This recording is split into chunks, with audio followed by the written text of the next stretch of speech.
Thank you very much for inviting me to be with you today as part of this really invigorating Decorative Arts Trust program. I'm delighted to speak to you about the remarkable story of the founding of the Legion of Honor as part of our year-long centennial celebration, which we launched in November. I hope you'll have a chance to visit the exhibition I curated as part of the festivities. It sounds like you will all get a chance. And as we've heard already, it's called Celebrating 100 Years at the Legion of Honor, and it's on view until January 4th. So I'm looking forward to welcoming you there tomorrow. On a sunny November 11th in 1924, the Legion of Honor opened its doors with a ceremony in the colonnaded Court of Honor around the thinker, Auguste Rodin's indelible image of a monumental man lost in thought. At the moment of its founding, the Legion of Honor became San Francisco's first museum dedicated to the fine arts. It was also intended from the very beginning to serve as a commemorative monument, as we will soon discover in greater detail. Over the course of my lecture today, I will invite you to dwell on these dual aspects of the Legion of Honor's identity: the works of art that entered its collection at its inception, and the memorial function the building has served and continues to serve. The grand structure erected overlooking the Pacific Ocean was a palace whose true lasting majesty lay in the works of art that would call it home and the souls to whom it pays homage.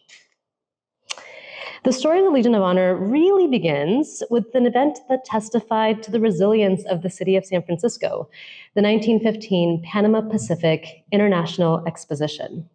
The vast World's Fair, which celebrated the newly completed Panama Canal, took place nearly 9 years after the earthquake and fires that had devastated the city in 1906. Considering the extent of the damage, hundreds of thousands displaced from their homes, over 500 city blocks burned, the Panama Pacific International Exposition was an especially astonishing feat. Visited by nearly 19 million people, the fair covered over 600 acres along the city's northern waterfront. Its centerpiece, the 43-story Tower of Jewels, decorated with more than 1,000 pieces of multicolored cut glass. The entire endeavor, involving construction and landscaping done almost entirely on site through the labor of hundreds of artisans, cost a whopping $15 million. When the fair opened on February 20th, 1915, war had already broken out in Europe, though the United States had not yet entered the fray. The nations represented in the Panama Pacific International Exposition were, at least for that moment, free of the burden of war, save for one: France, the only nation involved in the First World War to host a pavilion at the fair. That temporary structure was modeled on a grand Parisian mansion designed in the late 18th century on the banks of the Seine, one of the last constructed before the French Revolution, the Hôtel de Somme, built by the architect Pierre Rousseau for a German prince. In 1804, the Hôtel de Somme became the seat of the Légion d'honneur, the premier order of merit created by Napoleon Bonaparte. The French pavilion at the fair, a 3/4 scale replica of the Hôtel de Somme, opened on June 6 after just 9 weeks of construction, following the arrival of the USS Jason that transported works of art from Marseille to the fair. The future founder of the Legion of Honor, Alma de Bretteville-Spreckels, took part in the plans of exhibiting art at the French Pavilion.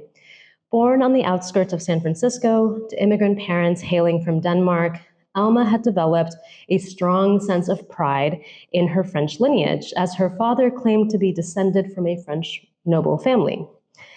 Over the course of the exposition, Alma fell in love with the French Pavilion, no doubt enamored with the combination of quintessentially French architecture and works of art trumpeting the nation's achievement.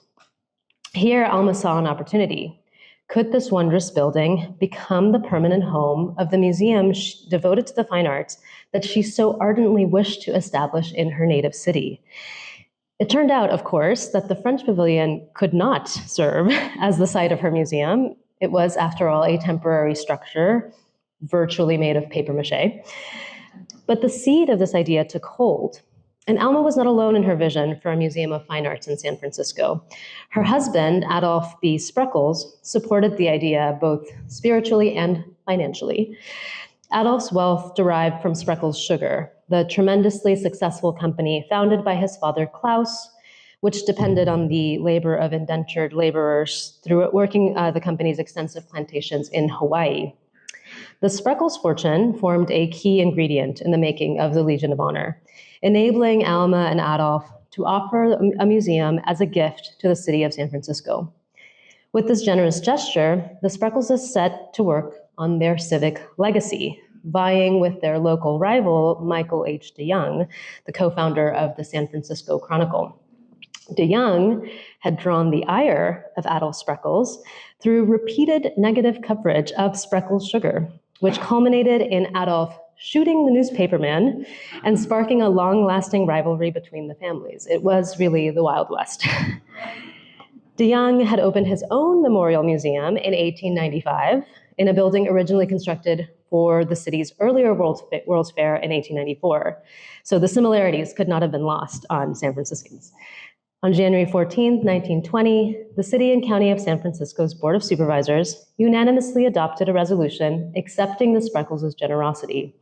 Quote, "This magnificent structure with its art collection will make San Francisco a mecca for the art lovers of the world, you included." What Alma and Adolf promised in 1920 was a replica of the Palais de la Légion d'honneur in the center of the city in Alta Plaza. Ultimately, Alma determined that the Grand California Palace of the Legion of Honor merited a grander location. She chose for it, instead, an area at the edge of the city then known as Inspiration Point, a place of requisite natural beauty and wonder, with plenty of space for future expansions to the building. Construction began after the laying of the cornerstone amid the desolate dunes on February 19, 1921, organized enthusiastically by Alma, who invited civic, military, and religious leaders, as well as representatives of the First World War's allied nations. Little 11-year-old Adolf Spreckels Jr. was given the honor of breaking ground on the site with a golden shovel, which you'll see tomorrow, and then Alma laid the cornerstone. Amazingly, the Legion of Honor went up over the course of less than 3 years. The process captured in photographs preserved in our archives. These snapshots of the museum under construction document the desolation of those sand dunes as the work got underway in April 1922. Now, when it came to the design of the building, there was really only one man for the job, and that was George Adrian Applegarth, a distinguished architect born in Oakland who had received his diploma from the École des Beaux-Arts in Paris.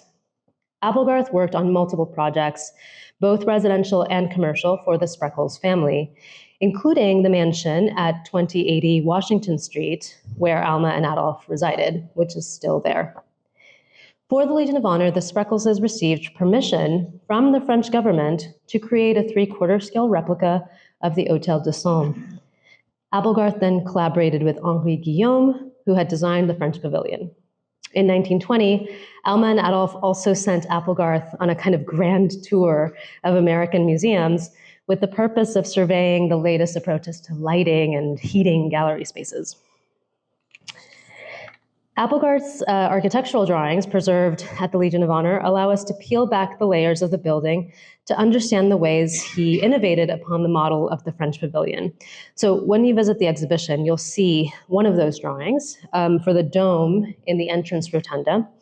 The dome turns out to be an ingenious visual trick, as it is built up not in stone, but in fabric imitating the look of stone. The decision was made to create 2 false ceilings, the dome in the rotunda and the semi-dome in the central gallery, to integrate the pipes of a massive organ into the building's architecture. The formidable organ, built by the Ernest M. Skinner Company of Boston, and consisting of 4,526 hidden pipes, was a gift of John D. Spreckels, eventually given bittersweetly in honor of his brother Adolf, who would tragically not live to see the museum's completion. He died from complications of pneumonia in June 1924, not 6 months before opening day. But his memory certainly lives on. Every Saturday at 4 p.m., we host organ concerts at the Legion of Honor, allowing the entire building to transform into a musical instrument. Even before the construction of the building began, Alma was in the process of preparing specific works of art to enter into the museum's collection. And among the most consequential of these would be the Rodin sculptures she amassed, purchased directly from the master sculptor himself. The two I'm showing you here, St. John the Baptist preaching, and of course the thinker, had been shown at the French Pavilion in 1915. In fact, you can see in the photograph at right that the thinker sits in a colonnaded courtyard of that replica of the Palais de la Légion d'honneur, just as he would come to live in the museum's court of honor. The presence of these and 3 other monumental bronzes by Rodin in the French Pavilion was a result of Alma's patronage of the sculptor. She had provided the down payment and the funds required to transport these massive sculptures to San Francisco. Now, Alma's direct dealings with Rodin came about through the persuasive influence of another remarkable woman. By the time of the exposition, Alma had already traveled to France and made some pretty essential connections there. Most fateful among them was her friendship with Loie Fuller, an American dancer of exceptional creativity, who had distinguished herself as the mesmerizing creator of the serpentine dance. And really, she was a star at the Folies Bergère in Paris. Loie was also a pioneering choreographer, dance instructor, and an innovator in the use of electrical and colored stage lighting. So really a remarkable person. Charmed by Alma, she introduced her new friend to the daring French sculptor Auguste Rodin and encouraged her to collect Rodin's work even after Alma returned to the United States and became really their go-between in 1915. It was thanks to these friendships that Rodin's sculptures featured prominently in the galleries of the Legion of Honor in 1924. In these wonderful photographs of the interior taken by Gabriel Moulin in 1924, you can see at left the very sensual Age of Bronze, which currently welcomes visitors in this very same rotunda.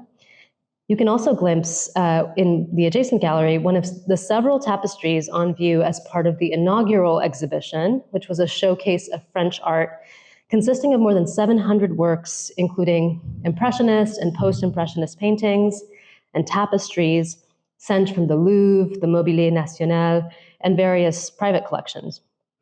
At right, in the center of the gallery, you can spot Miss Eve Fairfax, or La Nature, an evocative marble portrait of a woman, which is actually inscribed on the back to Loie Fuller. For this inaugural presentation at the Legion of Honor, Alma lent some 30 sculptures by Rodin, among the promised gifts that eventually would comprise 70 works, including bronzes cast in his lifetime and patinated under his direct supervision. Indeed, these pieces given by Alma form the core group of some 100 Rodin sculptures, making ours one of the most important collections of his work outside of the Musée Rodin in Paris. Alma also provided the new museum with her collection of sculpture by Arthur Putnam, who is no longer a household name, but whose work remains visible throughout San Francisco today. Mississippi-born and largely self-taught, Putnam first came to San Francisco in 1894, drawn by that year's World's Fair, eventually settling in the city to work as a sculptor for patrons including Mrs. William H. Crocker and Alma Spreckels, and distinguishing himself sufficiently to earn a gold medal at the 1915 Panama Pacific International Exposition. Alma was a steadfast supporter of Putnam's work, and it was really fitting that the Legion of Honor was the first place to host an exhibition after the sculptor's death in 1930, to which Alma lent a number of sculptures complementing the work she had already given to the museum upon its founding. Now, in matters of art, Alma had an indefatigable zeal, intent on securing great works of art for the museum while it was under construction. In May 1920, with plans for the future museum approved by the city, Alma set off for Paris, this time to seek support for the museum. By the time she returned to San Francisco in August, she had secured priceless gifts from foreign governments and European royalty, from the King of Serbia to the Queen of Romania. As one newspaper article heralded, Alma's dream was coming true, a fantasy made real. Her new museum would house priceless works of art with distinguished provenance. I'm showing you here the very first gift earmarked for the museum, a teapot, service, and table produced by the House of Fabergé, court jeweler to the Romanovs, and offered to Alma by the Grand Duchess Kirill of Russia. It was one of the few possessions that the Duchess had escaped with when the Bolshevik Revolution broke out in 1917. Resplendent in silver, gilt, and ivory with birch veneers for the table, it is the only surviving tea service and table produced by Fabergé. Alma managed to persuade friends in the highest places to support her aspirations for the collection. I've included this fantastic ancient Greek pelike, or storage jar, given by her personal friend, Elizabeth, the Queen of Greece, who offered the museum a selection of antiquities, the first works of ancient art to enter the collection. And this is in the exhibition. This red figure vase is decorated with the birth of Apollo and Artemis, the twin children of Leto and Zeus. The identity of the painter responsible for the vase's composition remains unknown, but as a result of Alma's involvement in the acquisition of the vase, scholars actually refer to this artist as the Spreckles painter. Alma also managed to secure a number of astonishing gifts from the French government. Most splendid of all was the set of 4 tapestries woven at the historic, centuries-old Gobelin manufactory. The tapestries were woven between 1899 and 1907 after cartoons by the Salon painter Jean-Paul Laurent, depicting key moments in the life of the medieval heroine Joan of Arc. They were shown together for the first time in the French Pavilion at the Panama Pacific International Exposition, featured as foremost examples of the ingenious tapestry revival undertaken by Gobelin at the turn of the 20th century. The tapestries are, in every respect, cultural treasures of France, representing the young woman who became the nation's patron saint after her canonization in 1920. A humble farmer's daughter, Joan of Arc was guided by the voices of saints to lead the French army to victories in 1429 over English invaders during the Hundred Years' War. The courageous Joan was captured by the English in 1430, accused of heresy, and burned at the stake when she was about 19 years old. I'm showing you here the last tapestry in the series, The Execution of Joan of Arc, woven between 1905 and 1907, at nearly 3 times the cost of the first tapestry's weaving, so it's really the finest one. We see Joan of Arc standing on a scaffold in a public square, clad in a white robe and hiding her face in her hands. A hooded priest steers her towards the steps that will lead to the execution platform, where a man awaits with a lit torch. At left, a mitred bishop and members of the clergy look on, with secular witnesses filling the lower stands. As in the other tapestries in the series, scrolls unfurl illusionistically at the edges of the composition, conveying crucial proclamations about each moment in the story. Above Joan's head, a scroll bears her words to the spectators. "Behold, Bishop, I die because of you." The scroll below reaffirms the faith for which she is about to be martyred. Yes, all these voices were true. All I have done with the aid of God. The decorative border reflects the solemnity of the occasion. Thorny stems, bearing a few leaves and flowers, become a somber frame for the main image, only interrupted by the martyr's palm branch above the stake. 3 of the tapestries are currently on view in the exhibition, where you can fully appreciate both their grandeur and their intricacy. You can also see, and I've shown you a detail here, the weaver's monograms and the clever mark of Gobelin, a G transfixed by a high warp weaver's pointed bobbin. Finally, each tapestry bears the letters RF, which stand for République Française, the French Republic. The gifts from the French government also included a selection of medals and about 100 pieces of porcelain, including refined examples of biscuit porcelain, such as the one on the left, and contemporary masterpieces made at the Sèvres manufactory, such as this virtuosic potiche vase. The gifts of the French Republic to the Legion of Honor provided an indelible foundation for what was to come. They were also given in the spirit of allegiance and profound gratitude. Alma and Adolf had offered the museum to San Francisco in part as a memorial to the 3,600 California soldiers who perished in the battlefields of France during the First World War. In January 1920, Adolf told the San Francisco Examiner, quote, "For some time, we have had under consideration the purpose of making a contribution to the beautification of our native city. It has seemed desirable that the object of this might be something devoted to patriotic and useful ends, something which might be dedicated to our boys who gave their lives to their country in the Great War." To the museum in San Francisco that would also function as a memorial to Californians who gave their lives defending France, the French Republic offered priceless works of art as a tribute to these lost souls.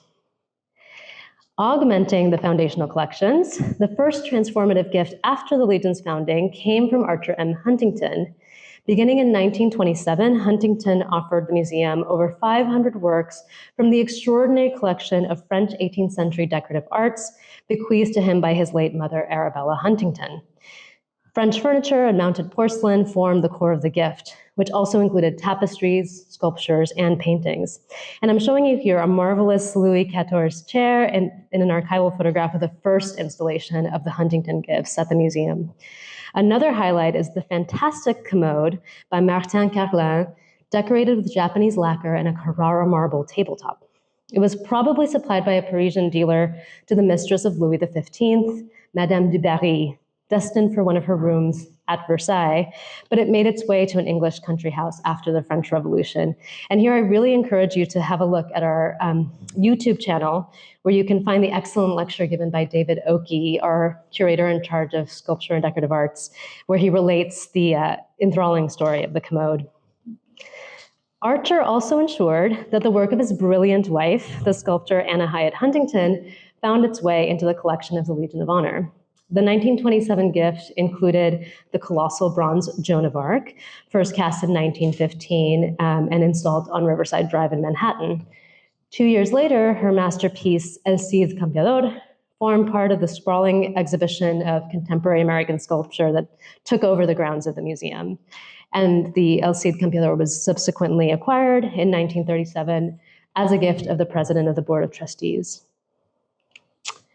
From its opening day, the Legion of Honor was recognized as a palace devoted not only to fine art, but also to the memory of those who had come before. Alma and Adolf had always envisioned for the museum to serve as a memorial, to honor the dead while serving the living.